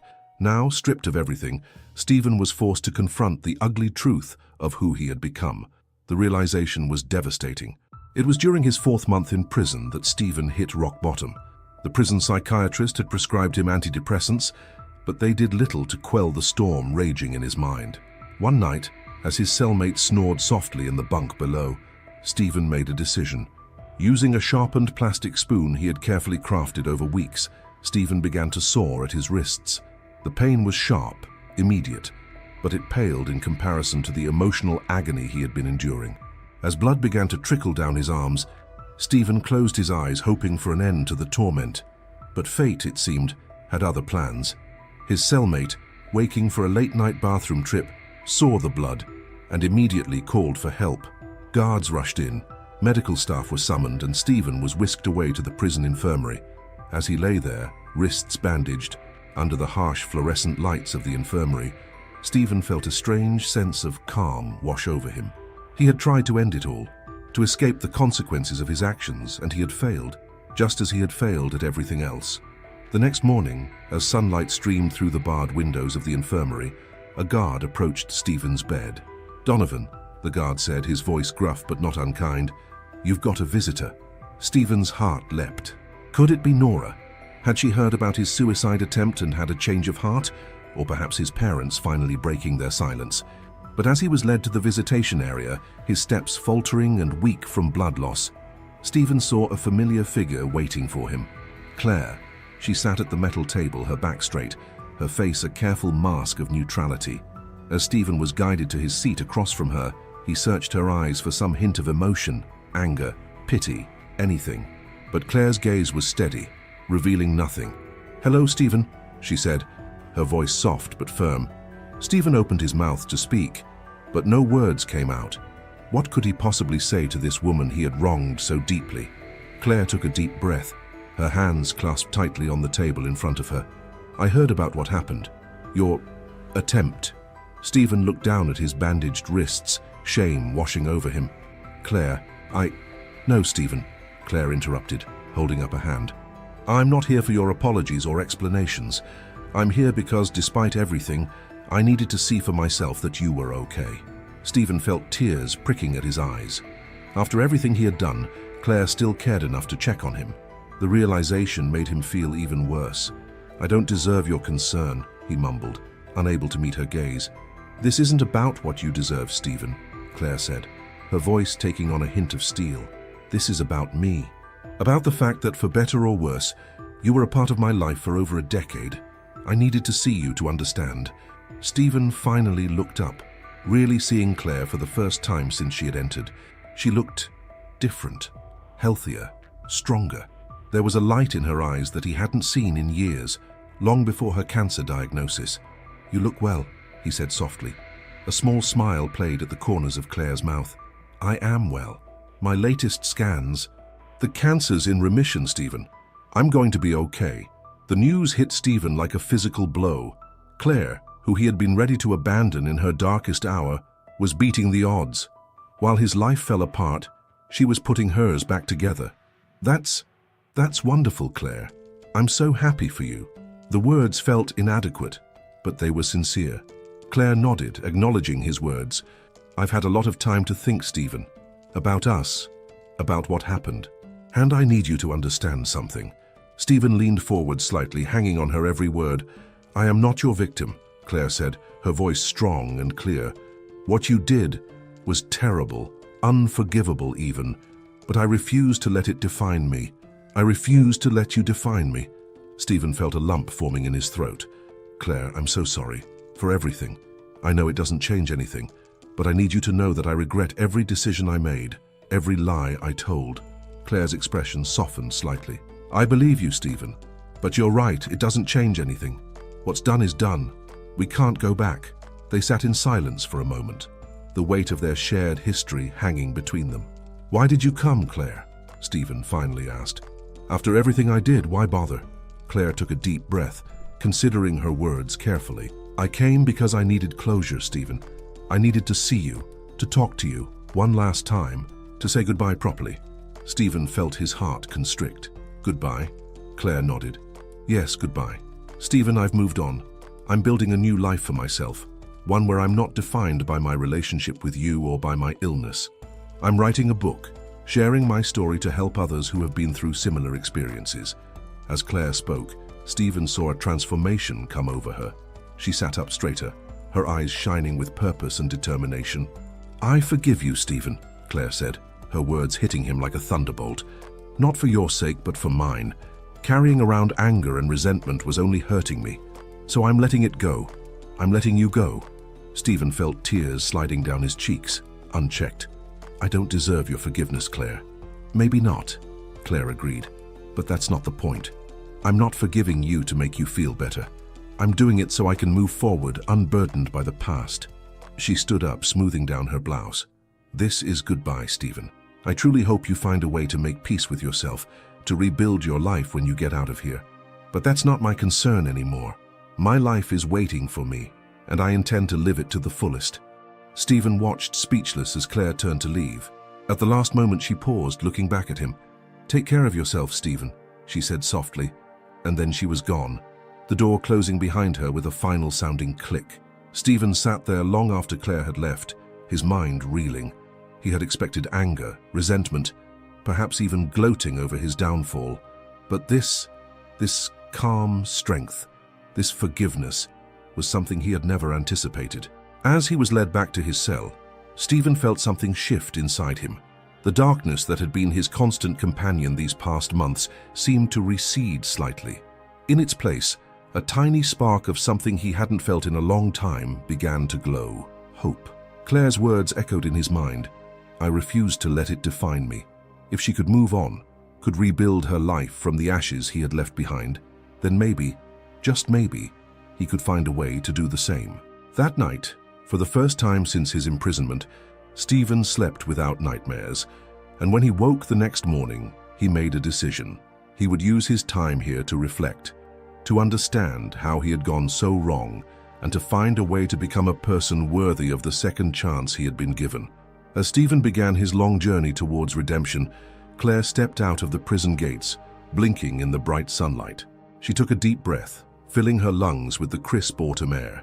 The weight she had been carrying for so long, the last vestiges of her old life with Stephen, seemed to lift from her shoulders. She walked to her car, each step feeling lighter than the last. As she settled into the driver's seat, Claire caught sight of her reflection in the rearview mirror. The woman looking back at her was strong, confident, unbowed by the trials she had faced. With a small smile, Claire started the engine. The road ahead was open, full of possibilities. She had faced betrayal, fought cancer, and come out stronger on the other side. Now it was time to embrace the future, whatever it might hold. As Claire drove away from the prison, leaving Stephen and the past behind, she felt a sense of excitement building within her. Her book was taking shape, her health was improving, and she had a newfound purpose in life. The journey hadn't been easy, but it had led her here, to a place of strength, resilience, and hope. The Minneapolis skyline came into view as Claire neared the city. The familiar sight filled her with a sense of homecoming, not to a place, but to herself. She was Claire Donovan, survivor, fighter, and now finally the author of her own story. As she merged onto the highway, heading towards the life she had fought so hard to reclaim, Claire felt a surge of gratitude. For her strength, for her friends who had stood by her, for the lessons she had learned along the way, but most of all, for the future that lay ahead, a future that was hers to shape, unburdened by the shadows of the past. The road stretched out before her, a metaphor for the journey still to come. Claire pressed down on the accelerator, a smile playing on her lips. Whatever challenges lay ahead, she was ready to face them. After all, she had already conquered the impossible. Now it was time to see just how far she could go. As the city grew larger in her windshield, Claire felt a sense of coming full circle. She had left this place a broken woman, betrayed and battling a deadly disease. Now she was returning, not just healed in body, but stronger in spirit than she had ever been. Her phone buzzed with a text from Sarah. "How did it go? Are you okay?" At the next red light, Claire quickly typed out a response. "It went well. I'm more than okay. I'm free." As she hit send, Claire realized the truth in those words. She was free, free from the pain of betrayal, free from the fear of her illness, free to write the next chapter of her life exactly as she chose. The light turned green, and Claire accelerated, leaving behind the last vestiges of her old life. Ahead lay possibility, purpose, and the promise of new beginnings. Claire was ready to embrace it all, with open arms and an open heart. As the familiar streets of her neighborhood came into view, Claire felt a sense of homecoming. But it wasn't just a return to a physical place, it was a return to herself, the self she had always been capable of being, now unburdened by doubt and fear. She pulled into her driveway, taking a moment to sit in the car and reflect on the journey that had brought her to this point. From the devastation of Stephen's betrayal to the terror of her cancer diagnosis, through the grueling treatments and the long nights of uncertainty, to this moment of triumph and renewal. As she stepped out of the car, Claire's phone buzzed again. This time, it was an email from her publisher. "Claire, I've just finished reading the first draft of your manuscript. I'm speechless. Your story is powerful, raw, and incredibly inspiring. We're excited to move forward with the publication process. Your words are going to touch so many lives. Let's set up a meeting next week to discuss the next steps. Best, Emily." Claire read the email twice, a warmth spreading through her chest. Her story, her struggle, her triumph, it was all going to mean something beyond just her own life. She had taken her pain and transformed it into something that could help others, could inspire them to find their own strength in the face of adversity. As she walked up to her front door, Claire paused, her hand on the doorknob. She turned, looking back at the street where she had lived for so many years. It was the same view she had seen countless times before, but today it looked different, brighter somehow, full of promise. Claire smiled to herself. This was more than just a homecoming. It was a new beginning. She opened the door and stepped inside, ready to embrace whatever the future might hold. The Claire who had left this house earlier that day, the Claire who had still carried the weight of Stephen's betrayal, who had still felt the need for that final confrontation, was gone. In her place stood a woman who had faced her past, conquered her fears, and was now ready to step boldly into her future. A woman who had learned that true strength comes not from never falling, but from rising every time you fall. A woman who had discovered that the most powerful form of revenge is not punishment, but living well. As Claire moved through her house, she saw it with new eyes. The spaces that had once felt empty now seemed full of potential. The silence that had once been oppressive now felt peaceful, contemplative. She made her way to her office, where her laptop sat on the desk, the manuscript of her book still open on the screen. Claire settled into her chair, her fingers hovering over the keyboard. There was still work to be done, chapters to refine, experiences to articulate. But now, after her final meeting with Stephen, she felt she had the missing piece, the true ending to her story. Claire began to type, the words flowing freely. Forgiveness is not about forgetting the past or excusing the inexcusable. It's about freeing yourself from the burden of anger and resentment. It's about reclaiming your power and choosing your own path forward. Today, I chose forgiveness. Not for him, but for me. And in doing so, I found the strength to truly let go and embrace my future. As she wrote, Claire felt a sense of catharsis wash over her. Every word on the page was a step further from her past and deeper into the life she was creating for herself. Hours passed, the soft glow of her desk lamp the only illumination as the sun set outside her window. Claire barely noticed the time slipping by, lost in the process of translating her experiences into words that might help others find their own path to healing. It was nearly midnight when Claire finally leaned back in her chair, stretching her tired muscles. She had added a new chapter to her book, the final chapter, she realized, the story of her confrontation with Stephen, of finding the strength to forgive, of closing that chapter of her life once and for all. As she saved her work and closed her laptop, Claire felt a profound sense of completion, not just of her book, but of the journey that had brought her to this point. She had faced her deepest fears, confronted her pain, and emerged stronger for it. Walking to her bedroom, Claire caught sight of herself in the hallway mirror. The woman looking back at her was a far cry from the broken, betrayed wife she had been just months ago. This woman stood tall, her eyes clear and determined, a small smile playing at the corners of her mouth. As she prepared for bed, Claire's mind drifted to the future stretching out before her. The publication of her book, speaking engagements to share her story, the opportunity to help others who were facing similar struggles. But beyond that, she thought about the personal journey still ahead, rediscovering herself, exploring new passions, maybe even opening her heart to love again someday. Settling into bed, Claire felt a sense of peace she hadn't experienced in years. The road ahead was uncertain, but for the first time in a long time, that uncertainty excited rather than frightened her. She had proven to herself that she could face whatever life threw at her and come out stronger on the other side. As sleep began to claim her, Claire's last thoughts were not of Stephen, or cancer, or betrayal. Instead, she thought of the sunrise that would greet her in the morning, a new day full of possibilities, in a life that was entirely her own. The soft glow of dawn was just beginning to peek through the curtains when Claire awoke the next morning. For a moment she lay still, savoring the sense of lightness that had settled over her. It was a new day, the first day of the rest of her life, a life unburdened by the weight of her past. As she went through her morning routine, Claire found herself humming softly, a habit she had almost forgotten in the turmoil of the past year. The simple melody filled the house, chasing away the last lingering shadows of sadness and betrayal. Over breakfast, Claire's phone buzzed with a series of messages. Sarah checking in after yesterday's visit to the prison, her publisher eager to set up a meeting to discuss the final draft of her book. Dr. Patel confirming her next checkup appointment, each message a reminder of the network of support she had built, the new life she was creating. As she responded to each message, Claire felt a surge of gratitude for her friends who had stood by her through the darkest times, for her doctors who had fought alongside her against the cancer, for the inner strength she had discovered within herself. With a sudden burst of energy, Claire decided to go for a walk. The crisp autumn air filled her lungs as she stepped outside, the neighborhood quiet in the early morning hours. As she walked, her mind wandered to the future, to the possibilities that lay ahead. Maybe she would travel, see the places she had always dreamed of visiting. Perhaps she would go back to school, pursue that master's degree she had put off for so long. Or maybe she would throw herself into volunteer work, using her experiences to help others facing similar challenges.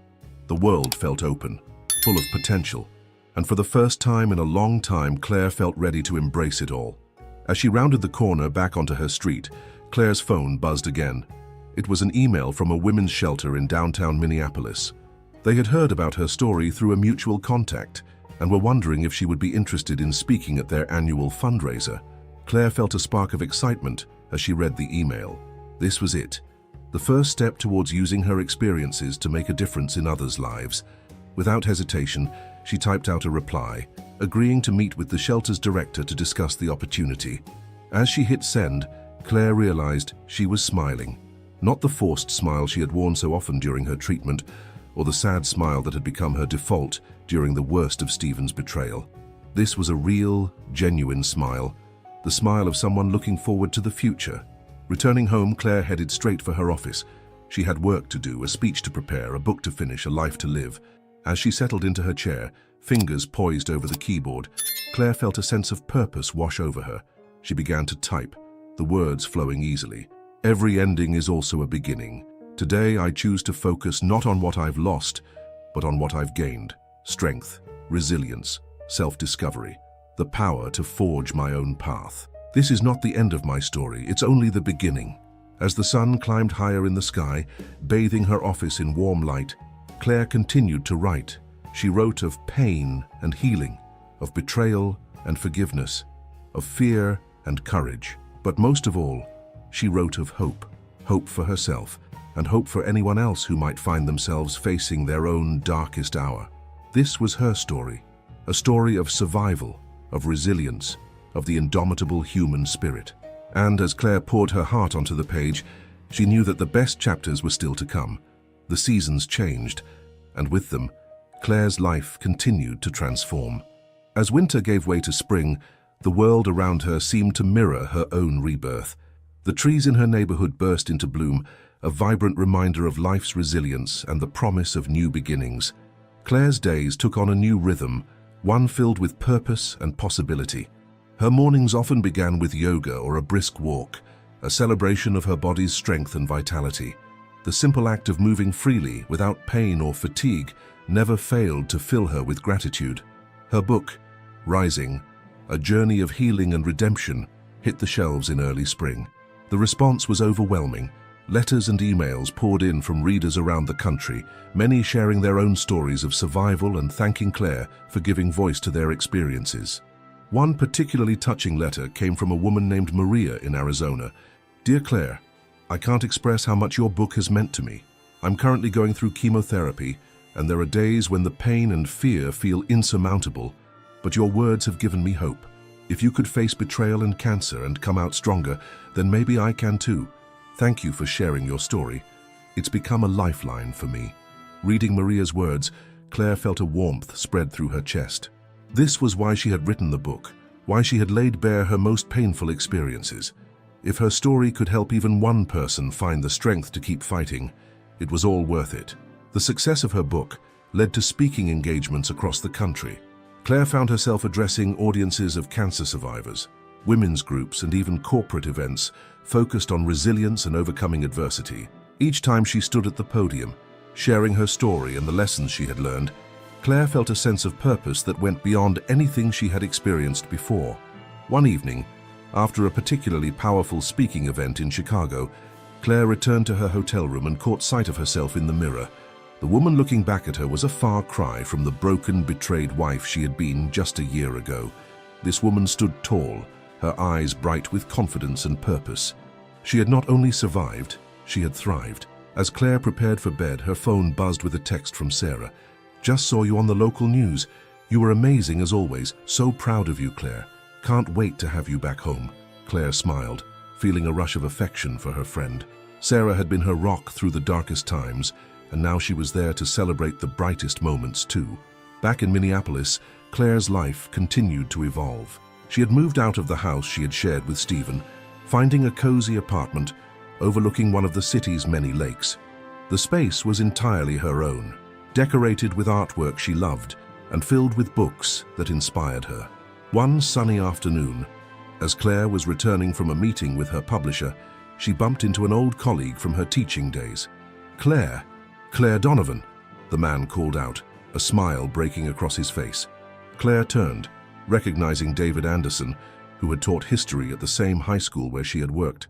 "David, it's been ages," Claire said, genuinely pleased to see a familiar face. They chatted for a few minutes, catching up on the years that had passed. As they were about to part ways, David hesitated for a moment. "Listen, Claire," he said, a hint of nervousness in his voice. "I don't know if you're seeing anyone, but would you like to grab coffee sometime?" Claire felt a flutter in her stomach, a mixture of excitement and apprehension. She hadn't even considered dating since everything that had happened with Stephen, but looking at David's kind eyes and warm smile, she felt something she hadn't experienced in a long time, a spark of interest, of possibility. "You know what? I'd like that," Claire found herself saying, surprising even herself with her readiness. As she walked away, Claire's mind was whirling. Was she ready for this? Could she open her heart again after everything she'd been through? But then she remembered the promise she had made to herself, to live fully, to embrace new experiences, to not let fear hold her back. That evening, as Claire sat on her balcony watching the sunset paint the lake in hues of gold and pink, she reflected on how far she had come, from the depths of betrayal and illness to this moment of peace and possibility. She had rebuilt her life piece by piece, creating something beautiful from the ashes of her past. Meanwhile, in a federal prison hundreds of miles away, Stephen Donovan was facing his own journey of reflection and consequence. The years stretched out before him, each day a reminder of the choices that had led him to this point. At first, Stephen had wallowed in self-pity, blaming everyone but himself for his situation. But as the months passed, something began to shift within him. Perhaps it was the mandatory counseling sessions or the long hours of solitude that forced him to confront his actions. Whatever the cause, Stephen slowly began to take responsibility for the choices he had made. He thought often of Claire, of the strength she had shown in forgiving him, not for his sake but for her own. Her words echoed in his mind, "I refuse to let it define me." Stephen realized that he had a choice to make. He could let his mistakes define the rest of his life, or he could use this time to become someone better. With this new perspective, Stephen threw himself into the prison's education programs. He tutored fellow inmates working towards their GEDs, finding a sense of purpose in helping others. He attended every counseling session, every support group, determined to understand the flaws in his character that had led him to betray the person who had loved him most. One day, about 2 years into his sentence, Stephen received a letter that would change everything. It was from Nora. "Stephen, I've thought long and hard about whether to write this letter. The truth is, I owe you an apology. When everything fell apart, I ran.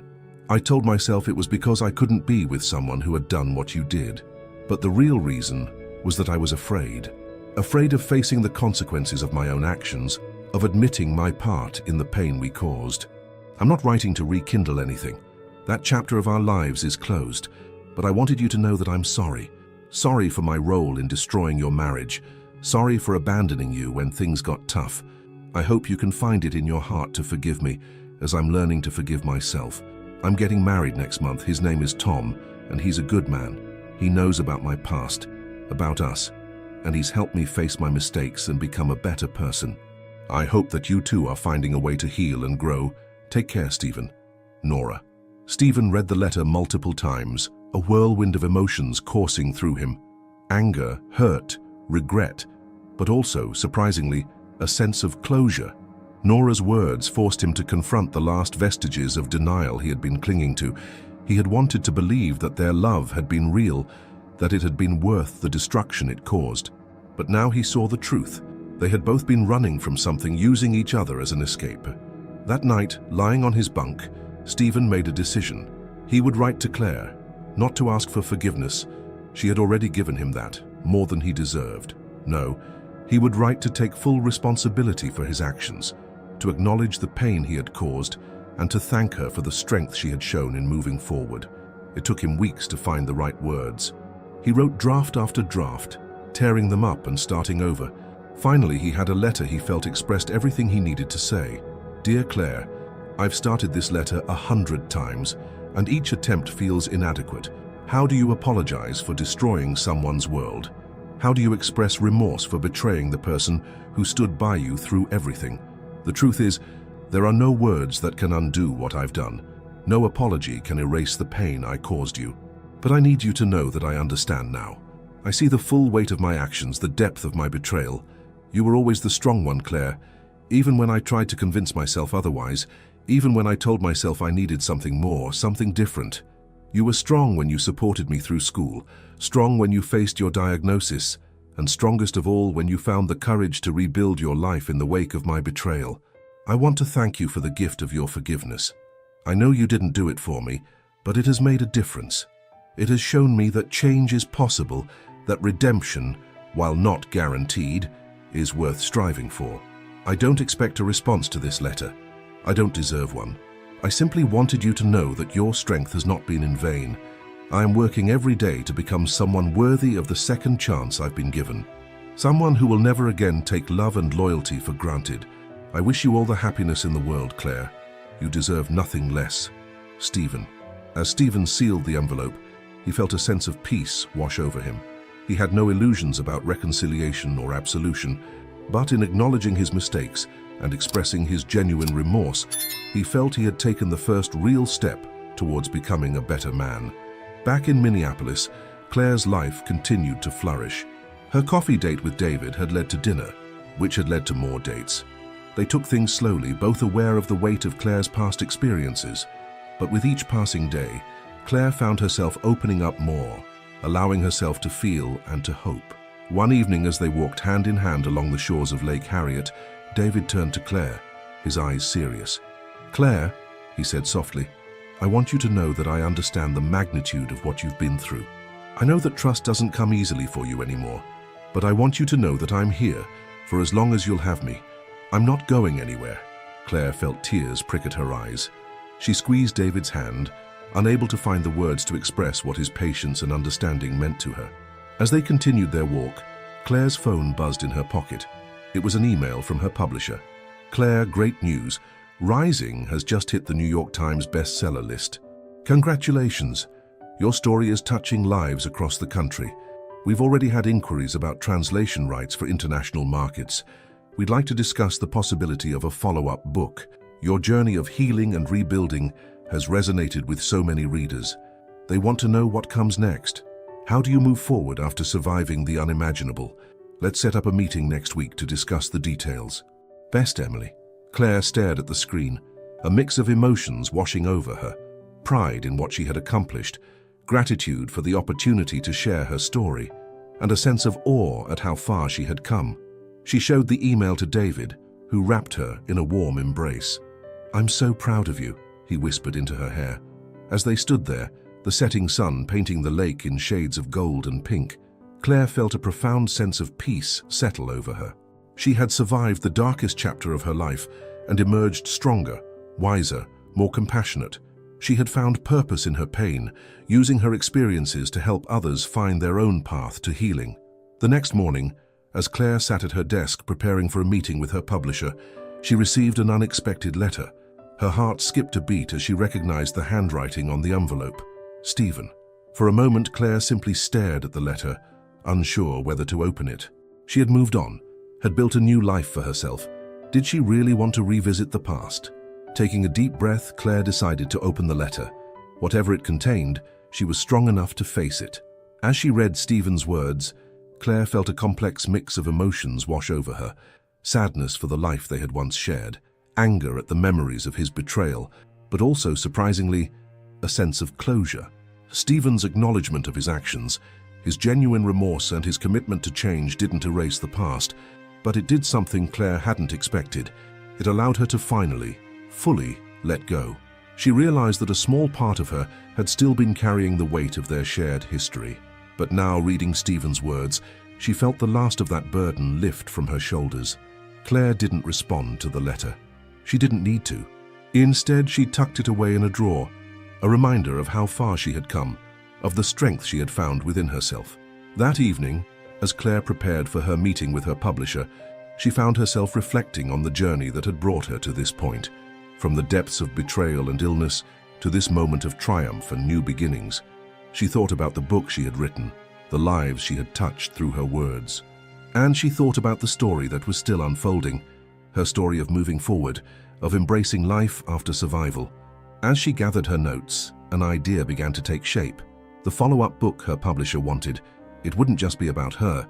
It would be a collection of stories, not just of survival, but of thriving in the face of adversity. Stories of people who, like her, had faced their darkest hours and emerged stronger, more compassionate, more alive. With renewed energy, Claire headed out the door. The sun was setting as she drove to the meeting, painting the Minneapolis skyline in breathtaking hues of orange and pink. It struck Claire as a fitting metaphor for her journey. Even in endings there is beauty, and every sunset promises a new dawn. As she parked her car and walked into the publishing house, Claire felt a sense of excitement for what lay ahead. She had survived, yes. But more than that, she had discovered a strength within herself that she never knew existed.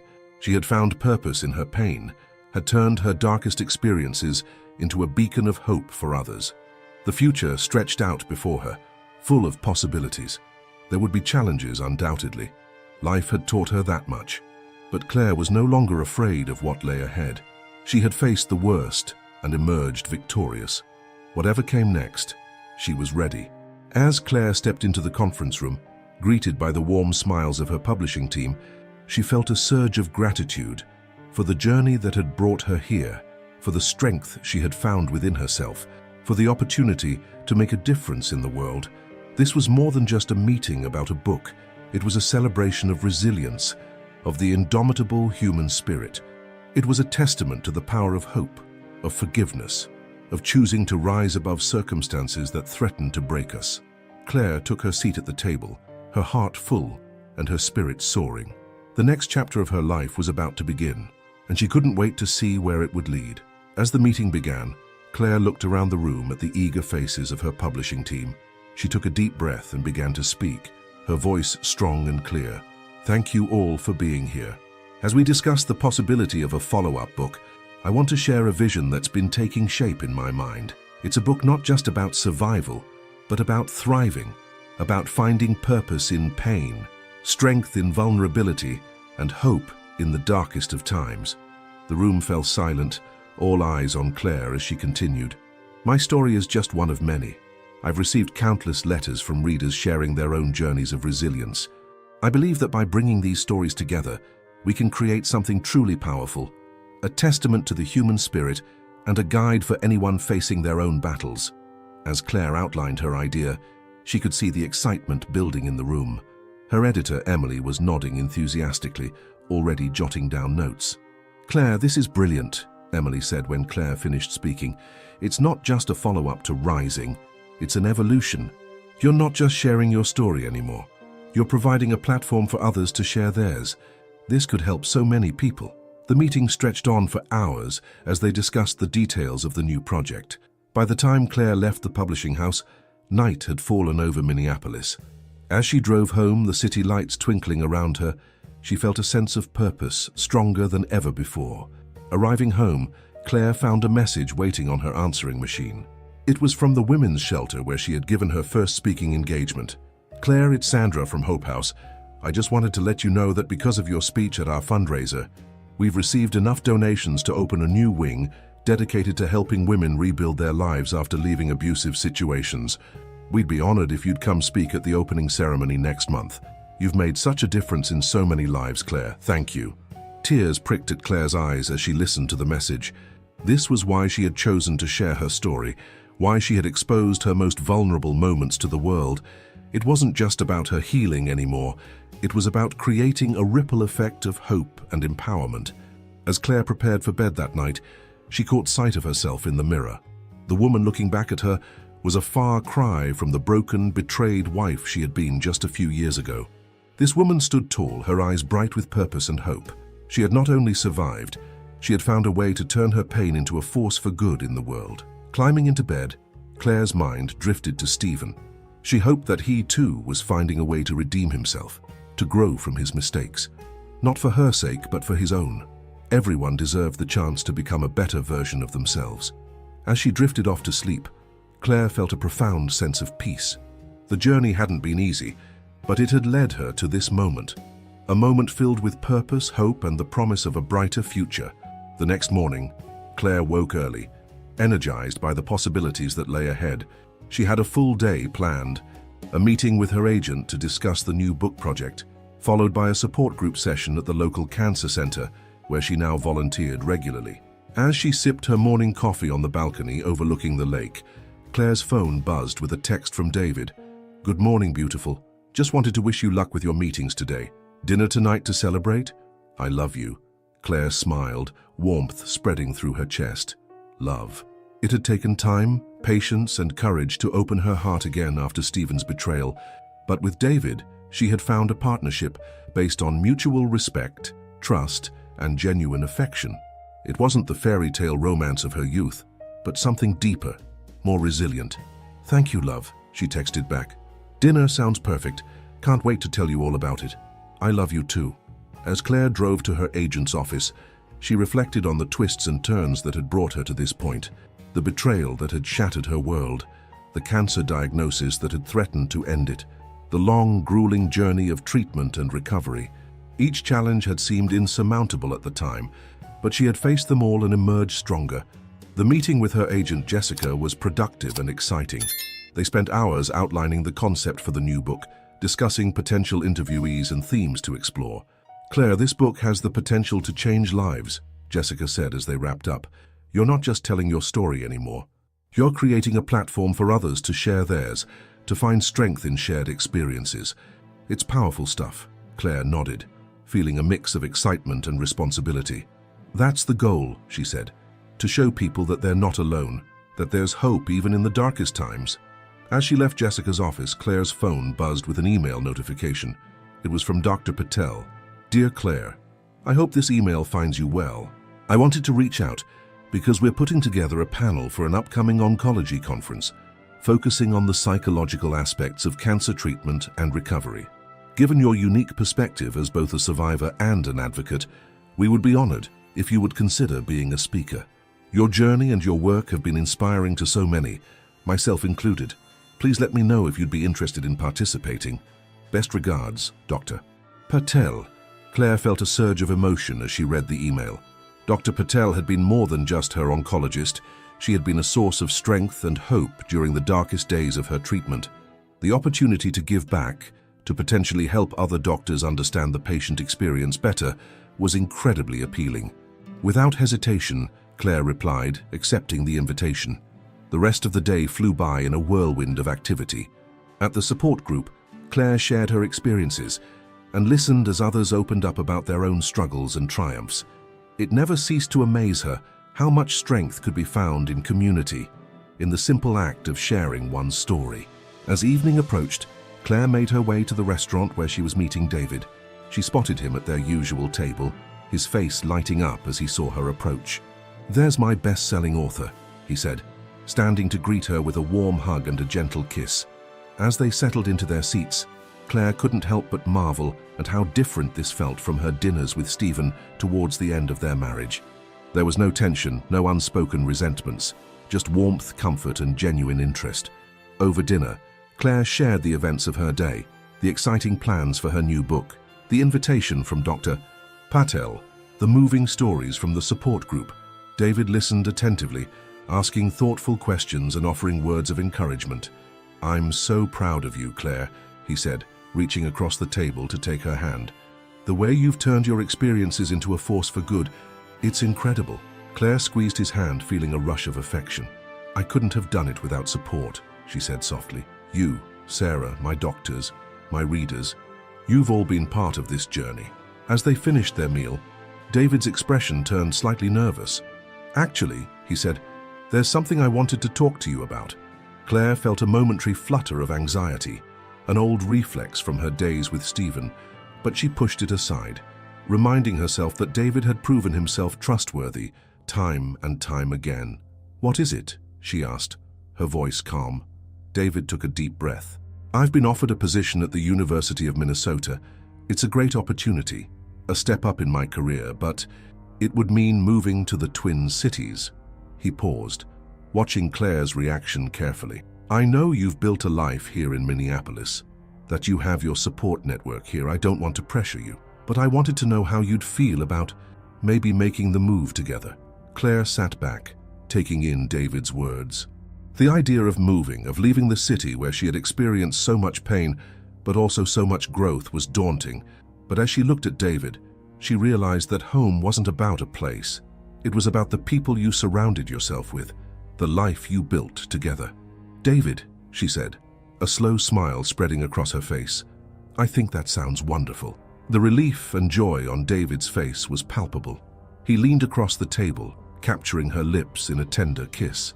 As they left the restaurant hand in hand, Claire felt a sense of excitement for the future. She had faced her past, had rebuilt her life from the ashes of betrayal and illness. Now, she was ready for a new adventure, a new chapter. The night air was crisp as they walked along the lakefront, the stars twinkling overhead. Claire looked up at the vast expanse of sky, feeling small yet significant. Her journey had taught her that life was unpredictable, often challenging but always worth living to the fullest. You know, she said, breaking the comfortable silence, 5 years ago, I thought my life was over. The betrayal, the cancer, it felt like more than I could bear. David squeezed her hand encouragingly, listening. But now, Claire continued, I realized that it was just the beginning. Every challenge, every setback, it was all leading me here, to this moment, this life. She stopped walking, turning to face David. I'm excited for our future together, she said softly, for the life we're going to build. David wrapped his arms around her, pulling her close.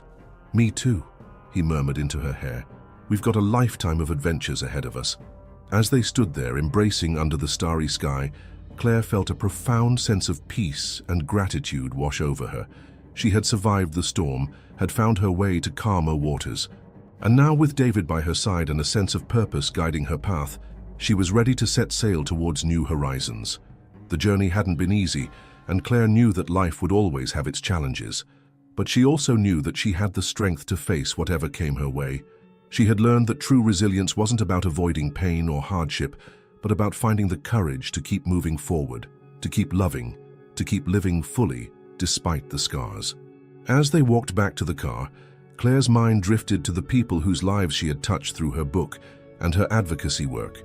She thought of the cancer patients who had found hope in her story, the betrayed spouses who had found the strength to rebuild their lives, the countless individuals who had reached out to say that her words had made a difference. She realized that her experiences, painful as they had been, had given her a gift, the ability to connect with others in their darkest moments, to offer a lifeline of hope and understanding. It was a responsibility she took seriously, a calling she was committed to pursuing.